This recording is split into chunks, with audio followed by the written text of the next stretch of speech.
Assalamualaikum warahmatullahi wabarakatuh.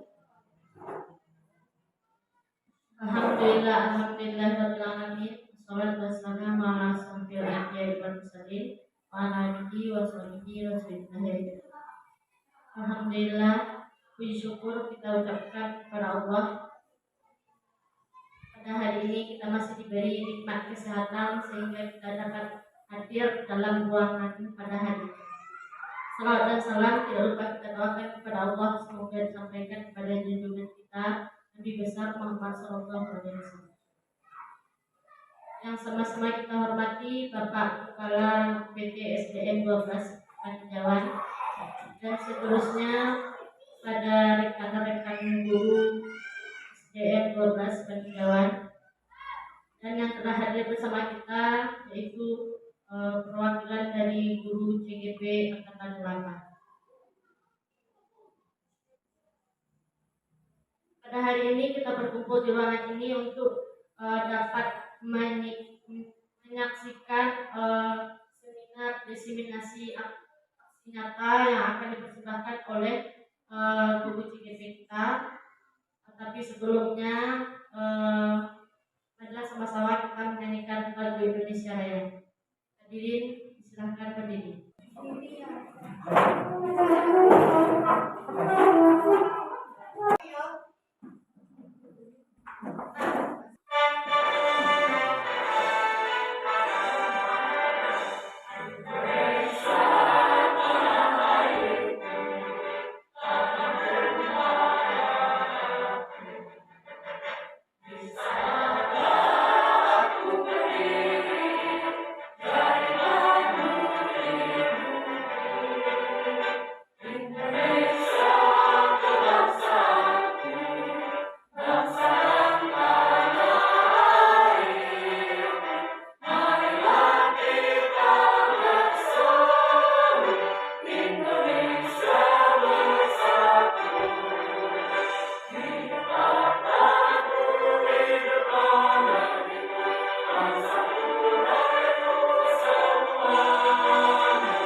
Hadirin silakan duduk kembali.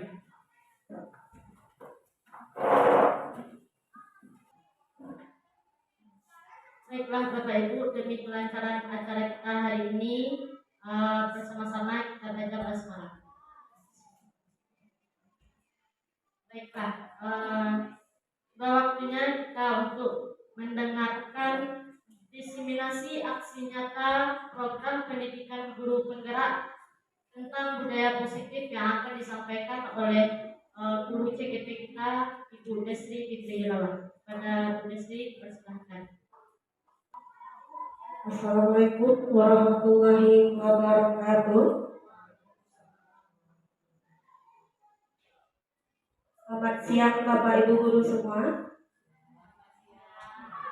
Pada hari ini kita diberi kelancaran untuk mengikuti diseminasi calon guru penggerak yaitu tentang budaya positif.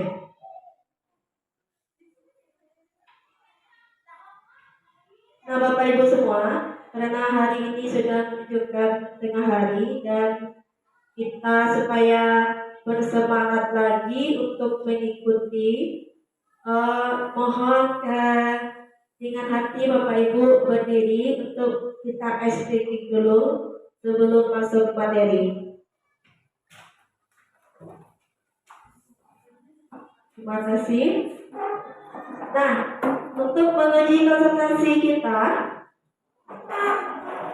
kita semua ketahui kalau semut itu kecil. Nah, hari ini kita akan melatih konsentrasi kita. Nah, kalau saya bilang semut kecil sekali, ini tangannya apa? Kalau saya bilang gajah besar sekali. Nah, jadi mungkin itu panduannya Bapak Ibu. Nah, mungkin bisa kita mulai melatih konsentrasi Bapak Ibu semua. Nah, gajah gajah besar sekali. Semut kecil sekali. Nah, terima kasih Bapak Ibu semua. Tepuk tangan buat kita bersama. Silakan kembali tempat duduk. Nah, terima kasih Bapak Ibu sudah meluangkan waktunya untuk mengikuti diseminasi saya yaitu tentang budaya positif. Nah, coba Bapak Ibu perhatikan semuanya. Filosofi pendidikan Ki Hajar Dewantara.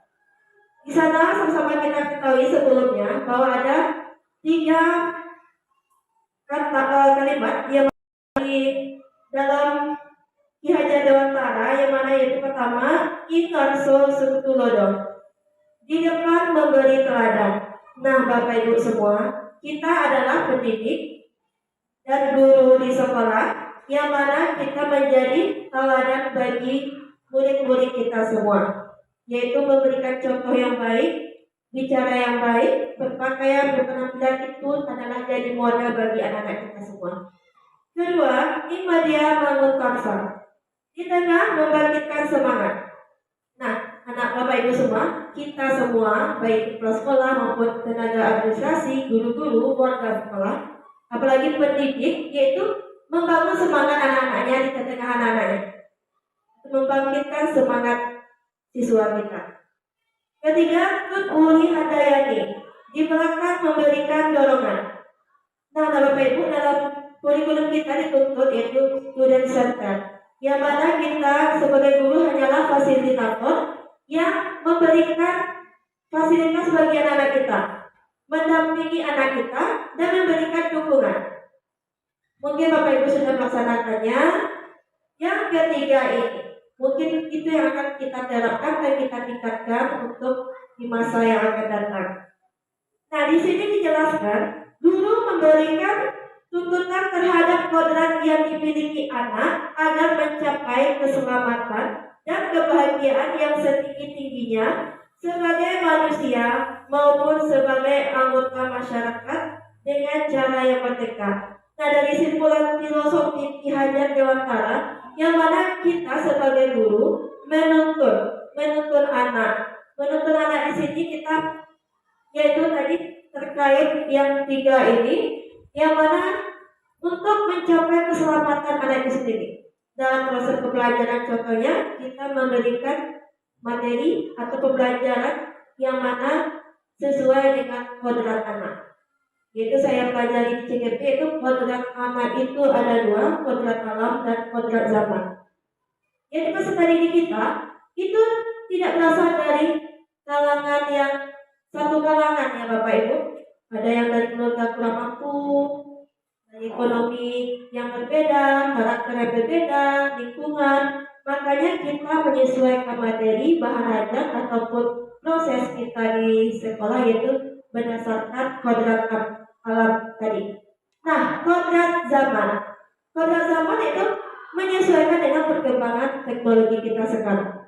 Ya, kita sesuaikan media, bahan ajar ataupun alat pelajar kita sesuai dengan zaman sekarang ini. Next.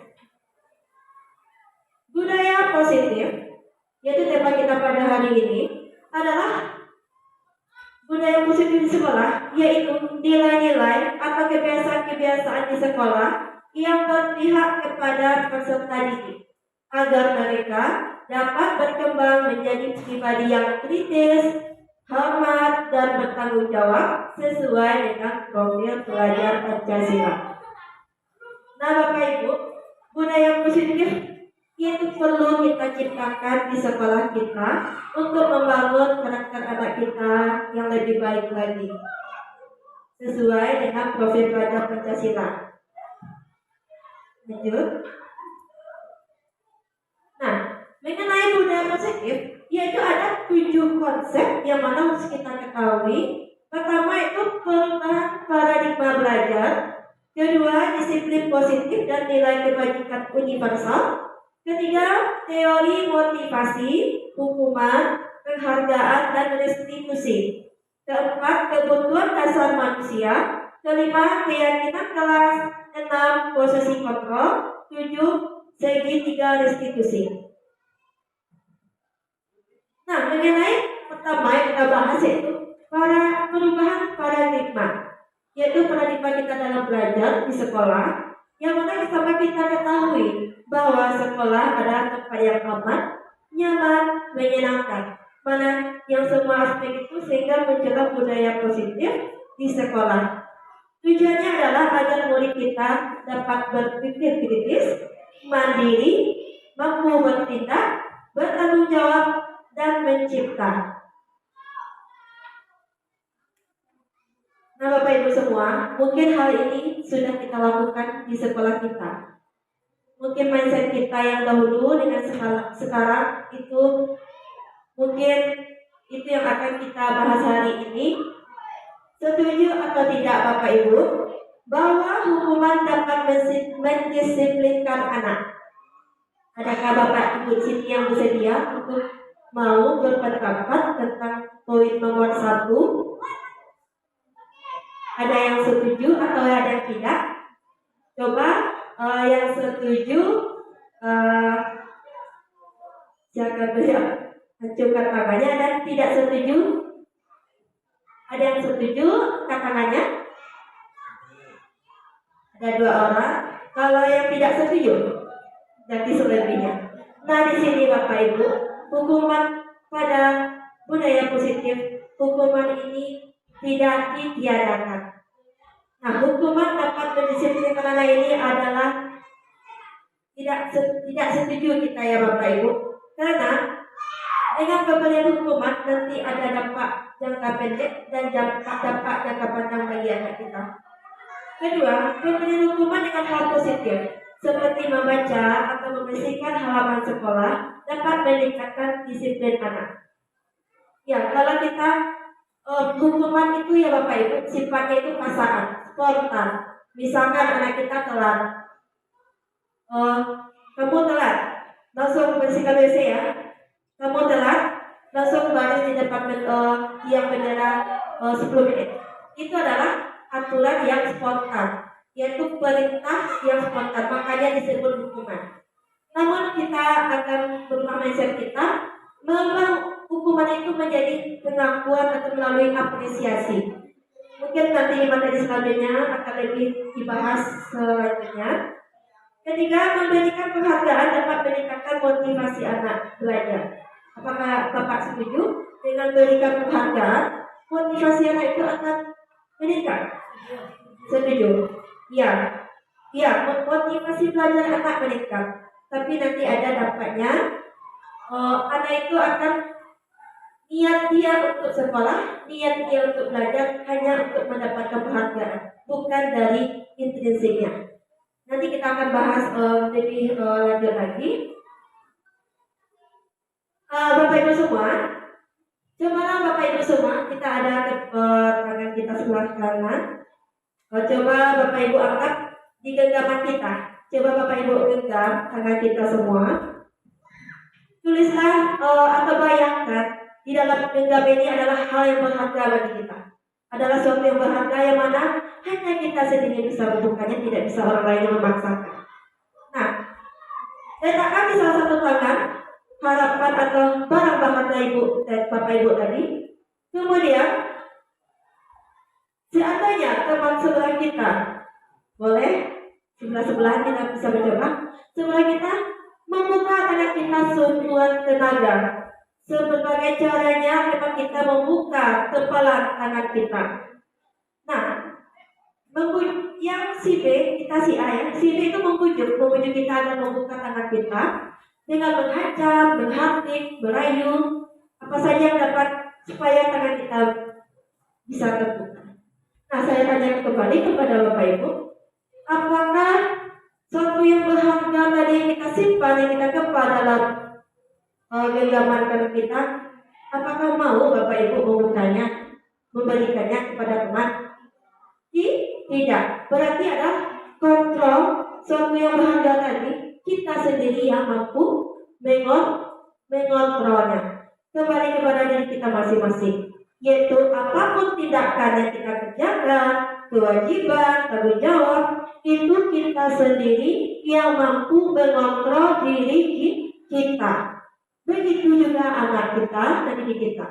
Makanya sekarang kita memberikan pembelajaran yang berdiferensiasi dengan menuntut anak lebih aktif, tapi dengan cara yang merdeka. Dan Bapak Ibu, berarti dapat kita simpulkan, cobalah buka. Kita sendiri yang memegang kontrol atas kepalan tangan kita, apakah kita membuka atau menutup kepalan tangan kita itu tergantung pada diri kita masing-masing, sesuai dengan kebutuhan dasar kita. Nah, di sini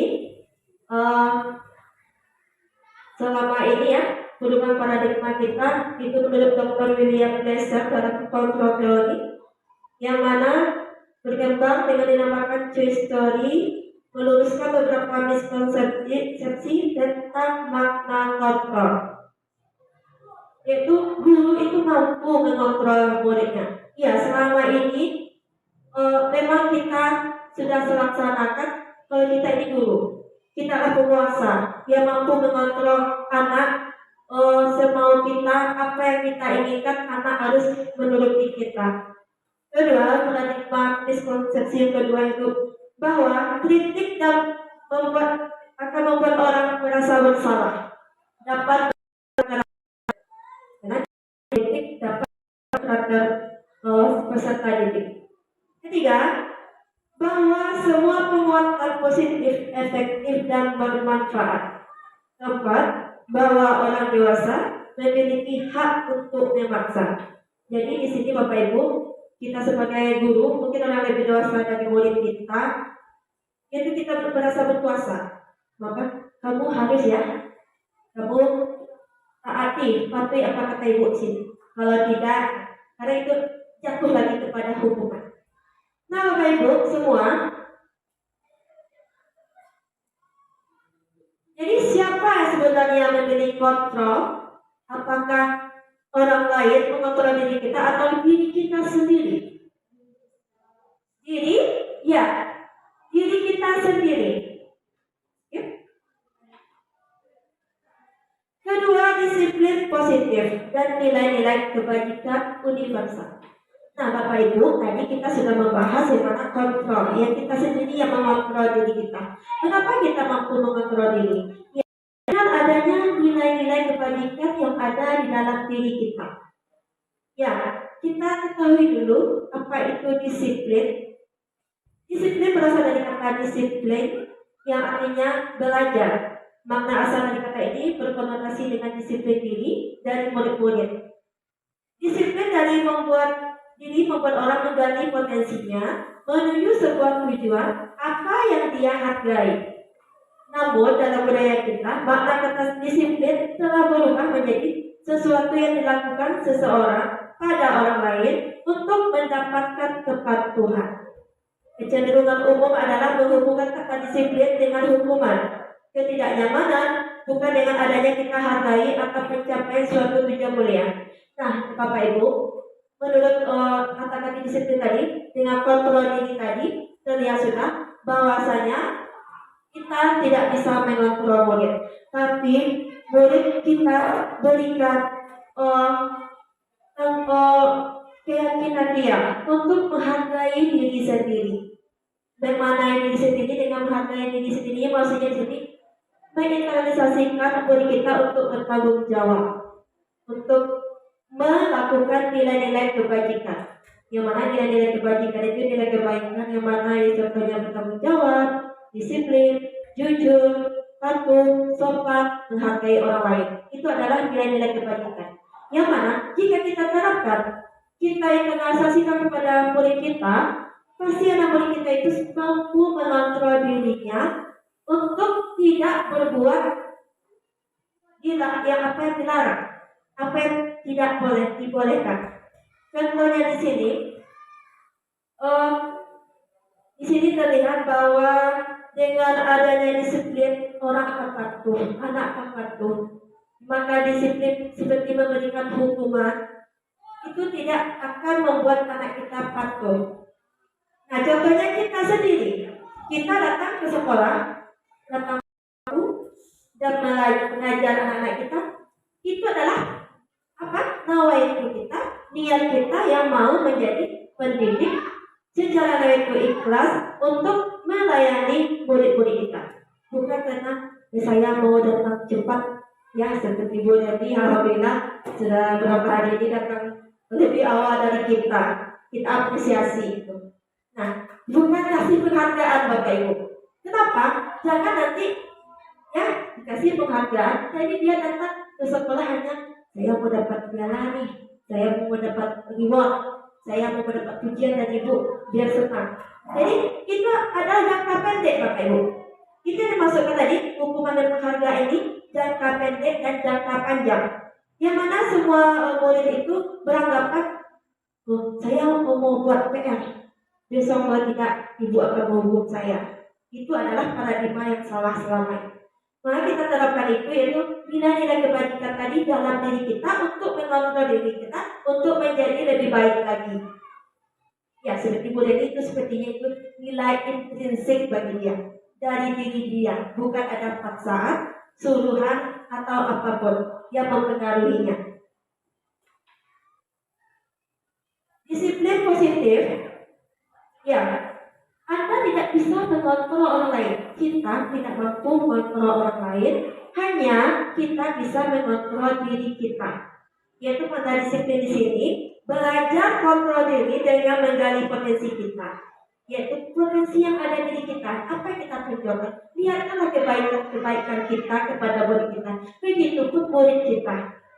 Nah, agar mencapai tujuan kuliah, yaitu sesuatu menjadi seseorang yang kita inginkan berdasarkan nilai-nilai yang kita hargai. Semua perilaku memiliki tujuan. Nah, yang tadi saya bilang tadi, tujuan anak kita ke sekolah, yaitu mungkin karena dia takut sama orang tua, tidak sekolah, atau takut sama guru. Nah, kita timbulkan teori motivasi di sini, yaitu ya kadang anak membuat tugas kita suruh dia takut kena hukum, atau dia mau membuat tugas, mau diberi imbalan oleh gurunya, mau dikasih pujian. Berarti itu adalah unsur ekstrinsik. Mana yang jadi anak-anak itu memiliki keinginan untuk bertindak karena adanya hukuman dan penghargaan tadi. Seharusnya yang dilakukan itu adalah unsur intrinsik dari anak tersebut, yaitu mampu menghargai diri sendiri sebagai peserta didik yang bertanggung jawab, yang memiliki nilai-nilai kebajikan, jujur, adil, dan lainnya. Yang mana semuanya itu kita terapkan dengan adanya keyakinan kelas. Nah, saya yakin dan percaya semua kita sudah menerapkan yang mana keyakinan kelas kita masing-masing kelas. Dengan itu, murid kita tidak lagi memandang hukuman dan penghargaan lagi untuk bertindak, melaksanakan kewajibannya dan tanggung jawabnya. Realitas atau kebutuhan kita berbeda. Kita berusaha memahami pandangan orang lain tentang dunia. Setiap orang memiliki gambaran yang berbeda. Bapak Ibu semua, ada 5 kebutuhan dasar manusia. Pertama, bertahan hidup, penguasaan, kasih sayang dan rasa diterima, kesenangan, dan kebebasan. Ya, ini adalah 5 kebutuhan dasar yang perlu kita miliki, sehingga dengan terpenuhinya kebutuhan ini, maka mungkin kita akan menghargai diri sendiri dan mampu melakukan apa yang seharusnya kita lakukan.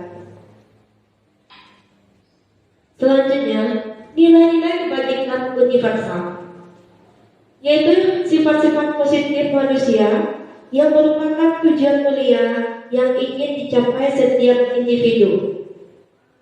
Nilai-nilai tersebut bersifat universal dan lintas bahasa, suku bangsa, agama, maupun latar belakang.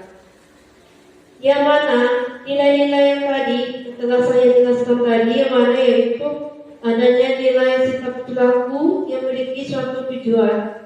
Menurut William Glasser pada teori kontrol 1984 ini.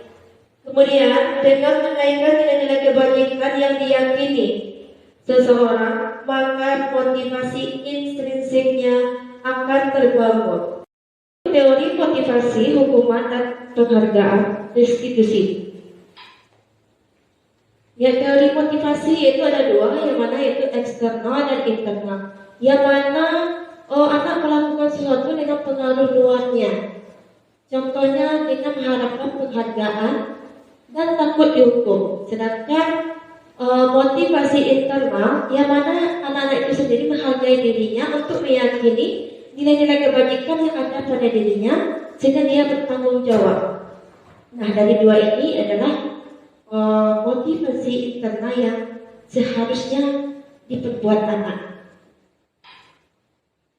Merdeka, menurut Ki Hajar Dewantara, merdeka itu artinya tidak terlepas dari perintah, akan tetapi juga cakap untuk memerintah diri sendiri. Sehingga menurut Ki Hajar Dewantara ini, anak-anak dituntut untuk mampu mengontrol diri, memerintah diri dengan meyakini dengan nilai-nilai kebajikannya untuk bertanggung jawab, melakukan, berbuat atau mematuhi sesuatu. Hukuman dan penghargaan yaitu berdampak pada pengaruh jangka pendek dan jangka panjang. Kedua, penghargaan itu menghukum. Ketiga, penghargaan mengurangi ketetapan. Keempat, penghargaan tidak efektif. Penghargaan merusak hubungan. Contohnya Bapak Ibu, anak-anak itu melakukan sesuatu, itu dia cuma diharapkan karena adanya imbalan atau penghargaan tadi, bukan karena unsur intrinsiknya. Sehingga itu akan berdampak jangka panjang, karena ada unsur-unsur yang mana mempengaruhi anak, yaitu akan mempengaruhi jangka pendeknya. Anak akan berbuat karena ada sesuatu pengaruh eksternalnya. Sehingga ini tidak efektif digunakan di hotel praktek di kelas atau sekolah kita. Adapun anak-anak yang pandai atau anak yang kurang pandai, melihat anak yang pandai, dia akan agak minder atau merasa tidak layak untuk bermain dengan orang pandai, atau tidak layak untuk bersaing atau bersaing secara tidak sehat, sehingga ini dapat merusak hubungan. Dihukum oleh penghargaan di sini maksudnya penghargaan menurunkan kualitas. Jadi anak Bapak Ibu semua, penghargaan yang kita berikan selama ini sebenarnya itu adalah dapat menurunkan kualitas anak. Belum tentu anak-anak itu di tempat lain atau di luar sekolah yang kita berikan penghargaan, dia berbuat seperti itu. Mungkin di sekolah karena pengaruh eksternal tadi, dia melakukan mematuhi karena ada unsur penghargaan. Sedangkan di rumah dia justru melanggar, karena di rumah tidak ada yang namanya mungkin penghargaan diberikan orang tuanya atau keluarga, sehingga ini dapat menurunkan kualitas anak. Penghargaan mematikan kreativitas, penghargaan mengurangi motivasi intrinsik. Iya Bapak Ibu, seharusnya anak-anak itu melakukan nilai kebajikan yang datangnya dari diri dia sendiri, sehingga penghargaan itu mengurangi motivasi intrinsik.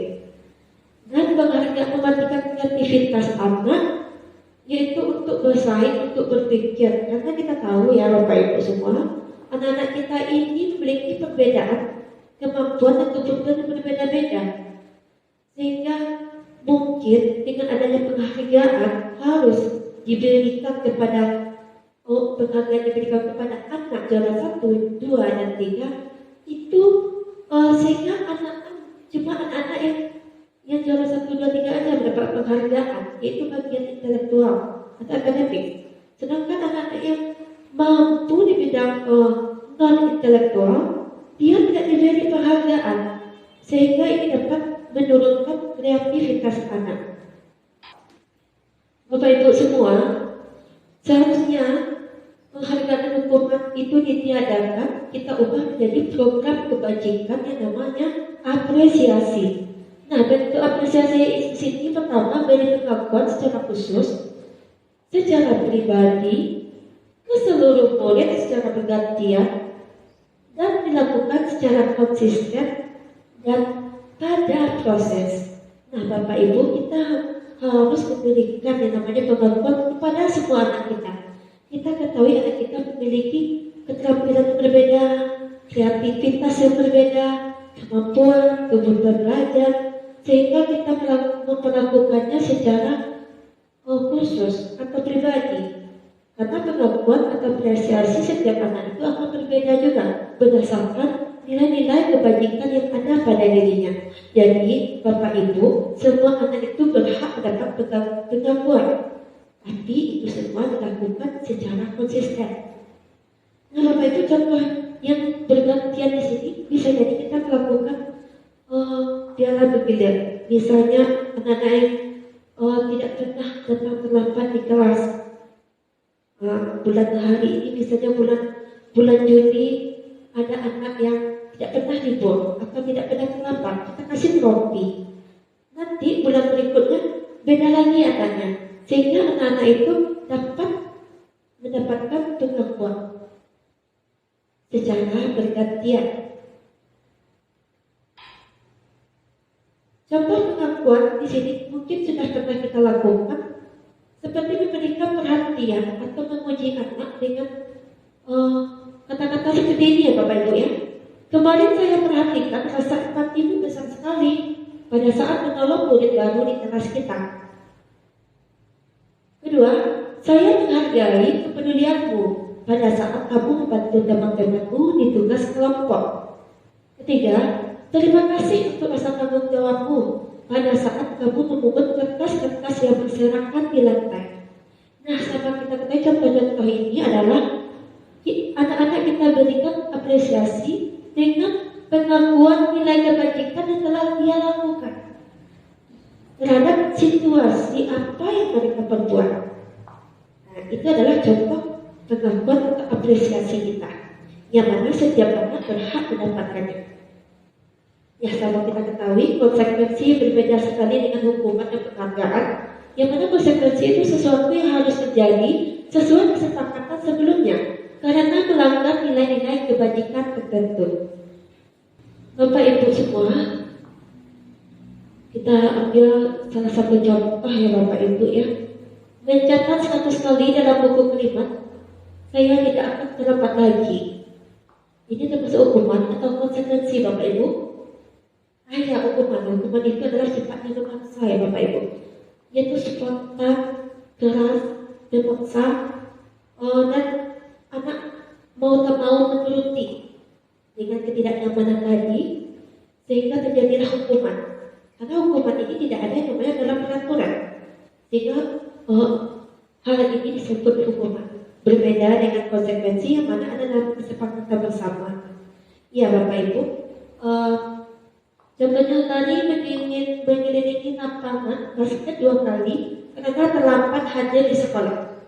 Ya, ini juga merupakan hukuman. Nah, contohnya yang poin 4, menggantikan kertas tugas teman yang telah dicoret-coret. Ya, itu adalah salah satu contoh yang benar sekali, itu konsekuensi yang mana anak-anak bertanggung jawab karena dia telah melanggar nilai-nilai kebajikan yang telah diyakininya. Ya, itu adalah beberapa contoh yang disebut dengan hukuman atau konsekuensi. Bisa Bapak Ibu lihat secara lebih rinci didapat ini adalah beda hukuman dan konsekuensi.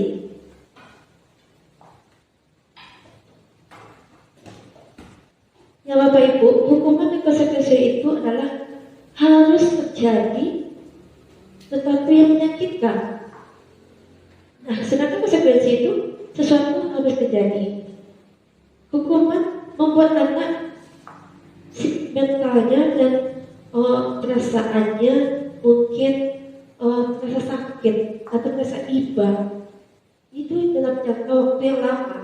Berbeda dengan konsekuensi yang mana anak merasa tidak nyaman tapi dalam jangka waktu pendek.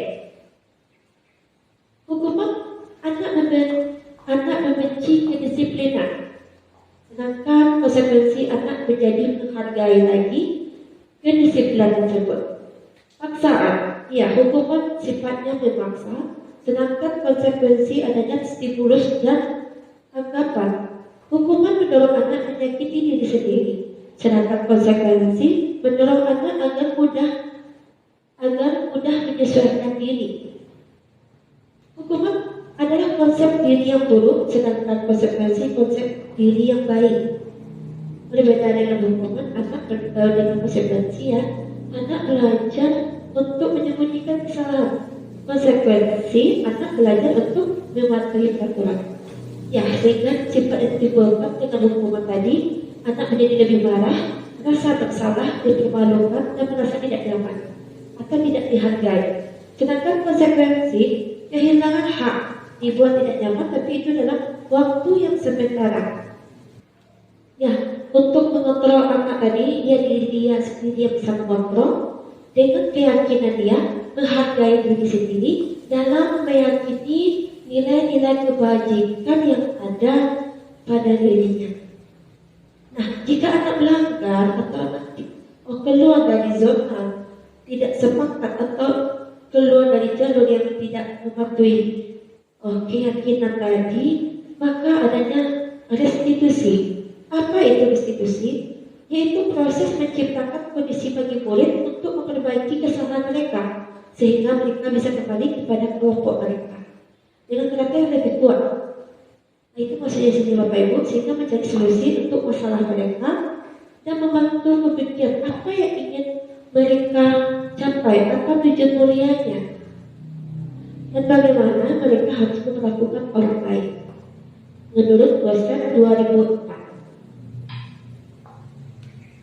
Ya Bapak Ibu, di sini ini satu konsekuensi bedanya yaitu dengan restitusi. Nah, ciri-ciri restitusi di sini, pertama, bukan untuk menebus kesalahan, namun untuk belajar dari kesalahan. Kedua, memperbaiki hubungan. Nah, misalnya anak-anak kita yang tadi melanggar nilai-nilai yang diyakininya, sehingga kita memberikan solusi. Yang mana solusi ini timbul dari anak itu sendiri, sehingga anak ini dapat memperbaiki dirinya, dapat bertanggung jawab terhadap kesalahannya, sehingga hubungan tadi yang tidak nyaman sehingga menjadi lebih baik dan memperbaiki hubungan. Makanya tindakan restitusi ini perlu dan harus kita terapkan, baik itu di kelas maupun di lingkungan sekolah kita. Ketiga, tawaran bukan paksaan. Keempat, restitusi menuntut untuk melihat ke dalam diri. Kelima, restitusi mencari kebebasan yang mendasari tindakan. Keenam, restitusi diri adalah cara yang paling baik. Ketujuh, fokus pada karakter bukan tindakan. Restitusi fokus pada solusi. Kesembilan, mengembalikan murid yang berbuat salah pada kelompok.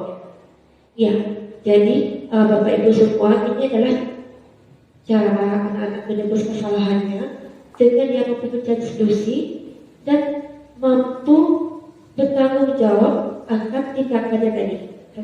Oleh sebab itu, kita dapat membentuk karakter anak yang lebih kuat, sehingga anak-anak tadi itu tidak merasa bersalah secara sakit hati atau merasa tidak nyaman dalam jangka waktu panjang.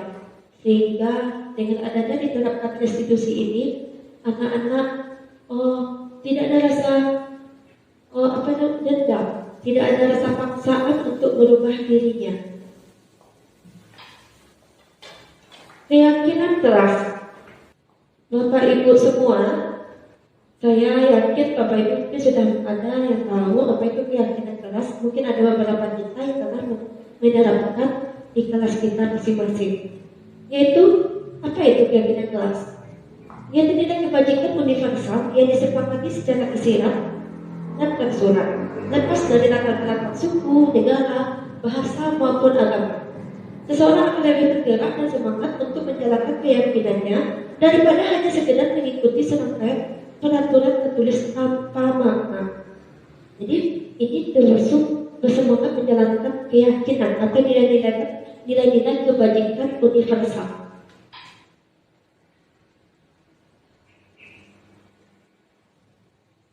Ya, apa Bapak Ibu perbedaannya antara peraturan dengan keyakinan kelak? Peraturan itu seperti kata-kata berikut, selalu kembalikan buku ke tempatnya. Itu peraturan ya Bapak Ibu ya. Tapi keyakinan kelasnya apa? Anak-anak belajar bertanggung jawab. Dilarang mengganggu orang lain, berarti anak-anak menghormati orang lain. Ketiga, hadir di sekolah 15 menit sebelum pembelajaran dimulai. Itu keyakinan itu menghormati orang lain atau berkomitmen. Dilarang melakukan kekerasan. Itu keyakinan kelasnya itu mengutamakan keselamatan dan menghormati orang lain. Dilarang menggunakan narkoba. Itu nilainya yaitu menghormati peraturan yang berlaku. Kedua itu kesehatan, ya, atau patuh dan taat.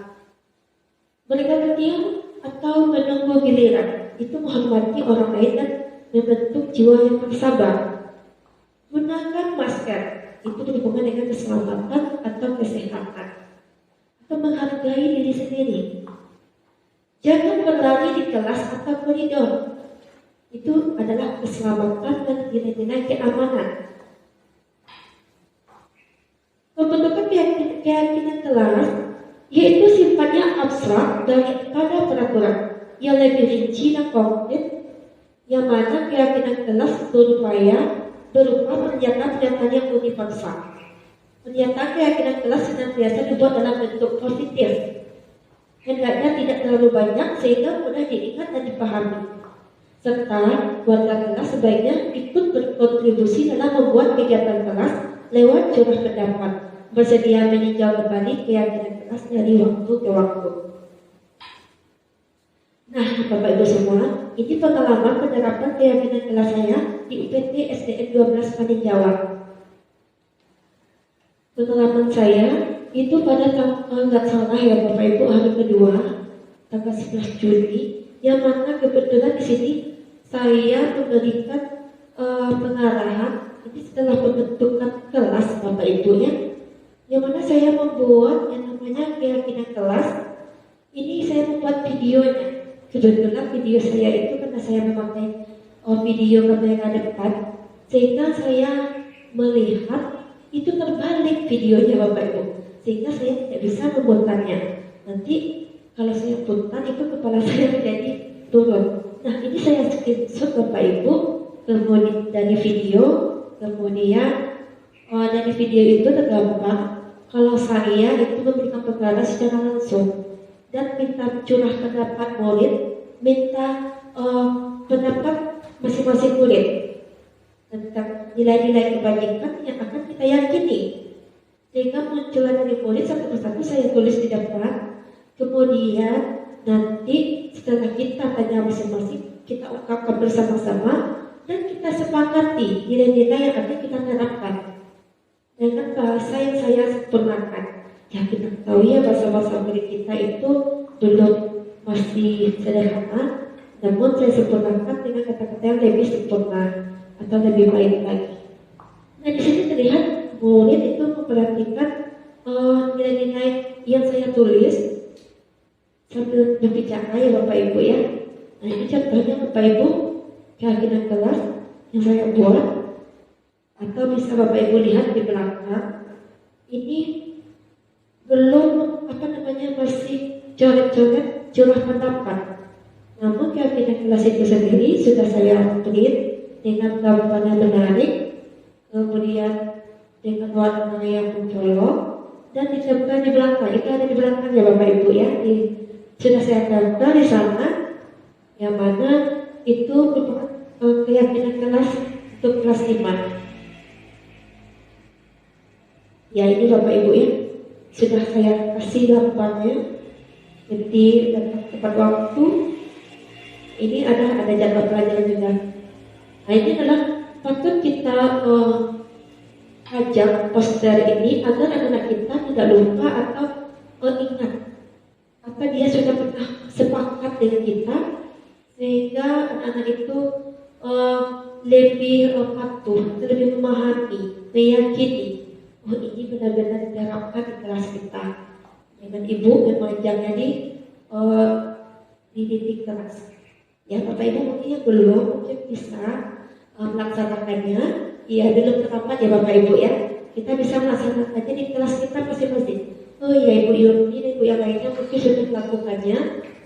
Kemudian selanjutnya ini kebutuhan dasar tadi sudah ya Bapak Ibu ya. Ya, kita sama ketahui apabila anak-anak itu mengakui dan menghargai diri dia sendiri dan mampu mengontrol diri dia sendiri, sehingga anak-anak itu berada pada dunia yang berkualitas. Ya, 5 posisi kontrol. Pertama, penghukum. Penghukum di sini yaitu seorang penghukum bisa menggunakan fisik maupun verbal. Verbal itu berupa ucapan. Orang-orang yang menjalankan posisi penghukum senantiasa mengatakan bahwa setelah memerlukan sistem atau alat yang dapat lebih mendekatkan murid lebih dalam lagi. Biasanya, ibu-ibunya seperti ini.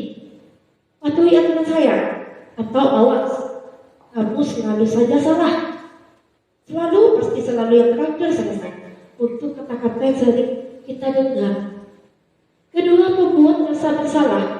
Di sini maksudnya, guru itu lebih suaranya yang lembut, tetapi membuat anaknya merasa bersalah, benar-benar merasa bersalah. Dengan ucapan menggunakan keheningan, membuat tidak nyaman atau rendah diri. Seperti ibu sangat kecewa sekali dengan kamu.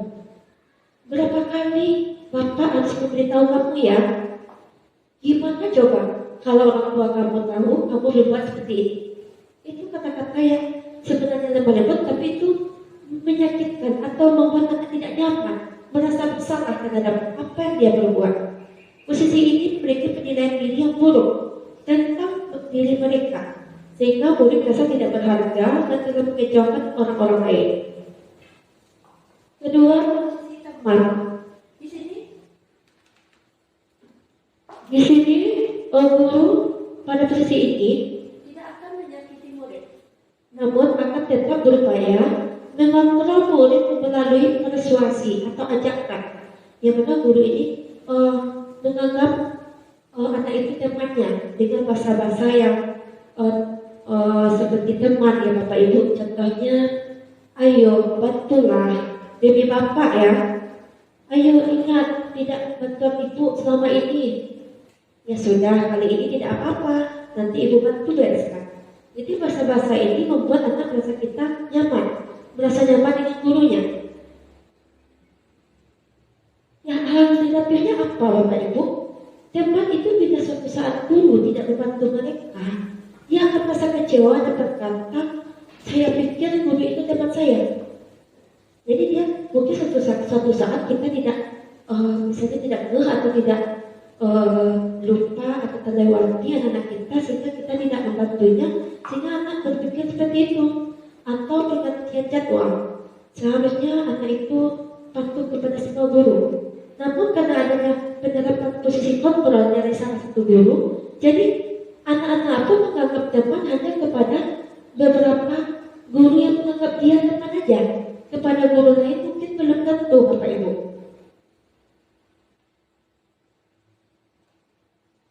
Ya, selanjutnya posisi pemantau, yang mana mengawasi. Pada saat mengawasi ini, anak-anak bertanggung jawab atas perilaku orang-orang yang diawasinya. Kita, maksudnya, kita bertanggung jawab terhadap anak kita.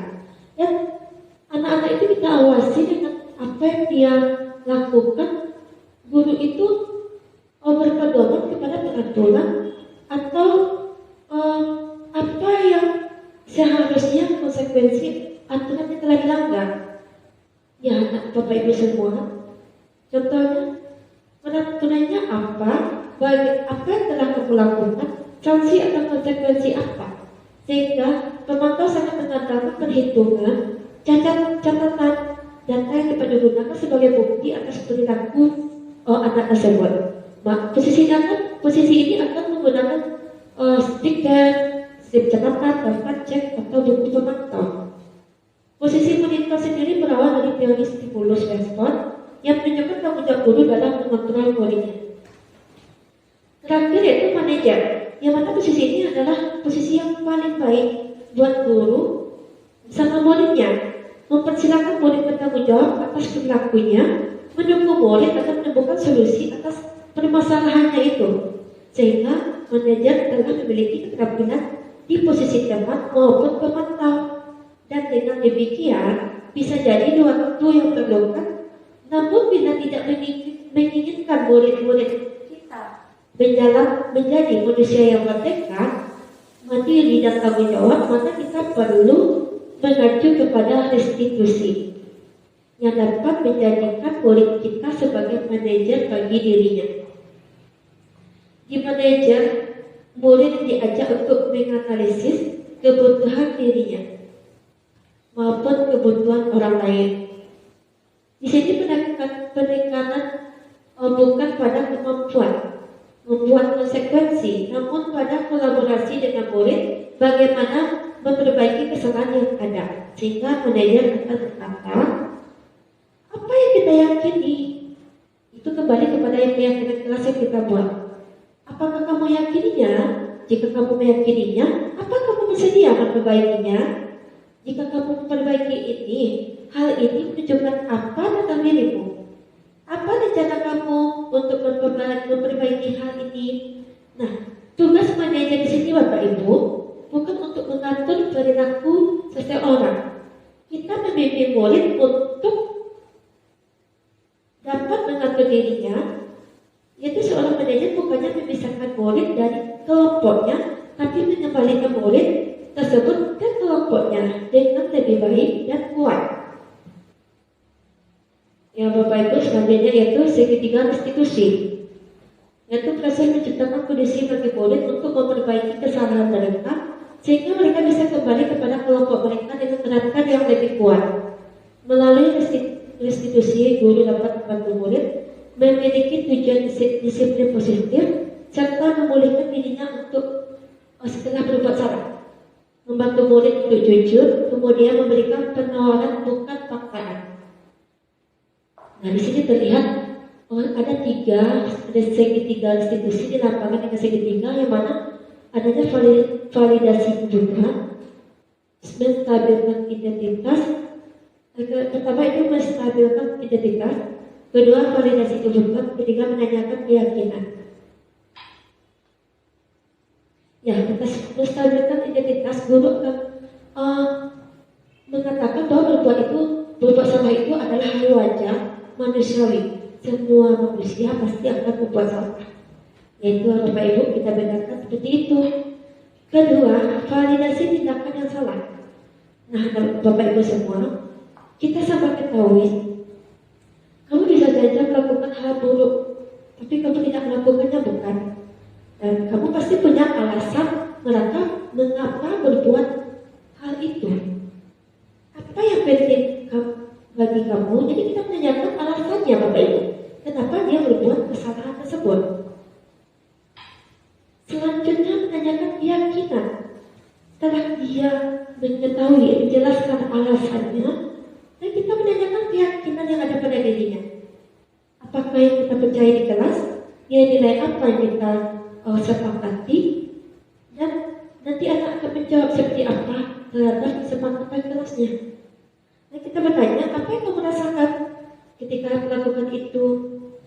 Itu adalah contoh pertanyaan-pertanyaan dalam menanyakan keyakinan.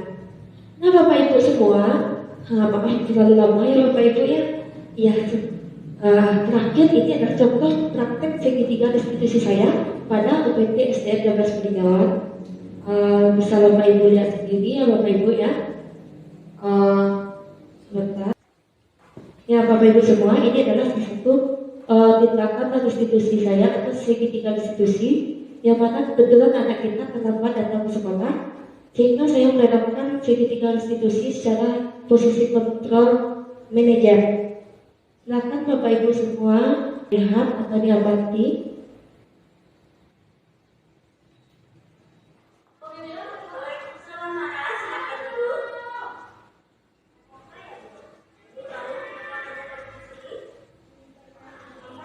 Ya, Laras, kamu datang terlambat saat senam berlangsung bukan? Ya Bu. Nah Laras, setiap kita pasti memiliki kesalahan. Begitupun juga Ibu. Namun setiap tindakan pasti harus tahu alasannya kenapa. Laras, kenapa kamu datang terlambat? Saya kecapean Bu, dan tadi saya ketiduran Bu. Kenapa kamu kecapean? Jam berapa kamu tidur semalam? Saya main HP sampai jam 12 malam dan akhirnya saya ketiduran Bu. Ya, kalau kita sebagai siswa tidurnya paling lambat itu sampai jam 9. Dan besok-besok jangan tidur larut malam lagi ya. Ya Bu. Laras, kamu masih ingat keyakinan kelas kita apa? Masih Bu. Nah, kalau kamu masih ingat, apa yang kamu lakukan hari ini apakah sesuai dengan keyakinan kelas kita? Belum Bu. Nah, kamu tahu apa keyakinan kelas kita? Selalu disiplin dan datang tepat waktu Bu. Nah, pintar. Nah, Laras, ternyata kamu tahu itu. Sekarang, apakah kamu memiliki solusi untuk masalah ini? Ya Bu, pertama saya minta maaf. Kedua, saya tidak akan tidur larut lagi Bu. Ketiga, saya datang tepat waktu lagi Bu. Ya, benar sekali. Laras, Ibu apresiasi tanggung jawab kamu. Semoga yang akan datang, kamu datang tepat waktu. Jangan ulangi lagi ya, Laras. Ya Bu. Nah, sekarang kamu kembali istirahat ya. Terima kasih Bu. Assalamualaikum. Waalaikumsalam. Bapak Ibu semua, terima kasih sudah memperhatikan video saya tentang praktek segitiga restitusi di sekolah. Ya, saya kebetulan itu Bapak Ibu menggunakan kamera depan sehingga kelihatannya saya memakai tangan kiri, padahal itu bukan ya Bapak Ibu ya. Nah, alhamdulillah tiba di penghujung waktu. Nah, hari ini terima kasih sekali kepada Bapak Ibu semua yang mana telah meluangkan waktunya untuk mendukung, memberikan motif dorongan bagi saya sendiri calon CGP Angkatan 8 yang mana menerapkan aksi nyata tentang budaya positif. Nah, Bapak Ibu, agar Bapak Ibu bisa memahami dan mengerti. Mungkin di sini ada Bapak Ibu yang mau ditanyakan, boleh silakan. Ayo, Mas ya Bu ya, lama ya Bu ya. Nah, alhamdulillah. Mungkin jika ada teman di luar ini, mungkin bisa juga bertanya pada saya langsung. Mungkin saya cukupkan jika ada saya kesalahan, kekurangan, baik dari kata-kata atau perbuatan. Karena saya berada di sini bukan merasa saya lebih atau lebih pintar atau lebih unggul atau apapun ya Bapak Ibu. Karena di sini saya hanya ingin sharing dan berbagi praktik atas ilmu atau pengetahuan pembelajaran yang saya dapat dari beberapa bulan ini dengan dari kegiatan calon guru penggerak. Nah, Bapak Ibu semua, wabillahi taufiq wal hidayah. Assalamualaikum warahmatullahi wabarakatuh.